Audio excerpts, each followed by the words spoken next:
المشكلة دي تعتبر أخطر مشكلة في الذكاء الاصطناعي.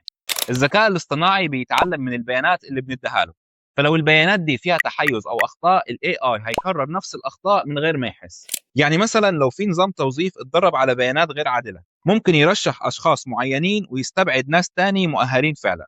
ونفس الفكرة دي ممكن تحصل في الطب أو في البنوك أو في التعليم، وده اللي بنسميه ال AI base أو تحيز الذكاء الاصطناعي. علشان كده ظهر مفهوم تاني مهم جدا اسمه ال AI ethics أو أخلاقيات الذكاء الاصطناعي، وده معناه إننا بنطور الذكاء الاصطناعي إنه يشتغل بشكل عادل ومسؤول وشفاف.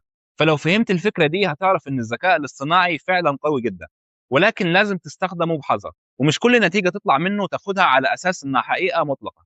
لازم تتأكد بنفسك لأن الخطأ أو التحيز وارد جدا. والسؤال دلوقتي ليك، هل شايف إن الذكاء الاصطناعي في وقت من الأوقات ممكن يكون عادل ولا هيكرر نفس الأخطاء؟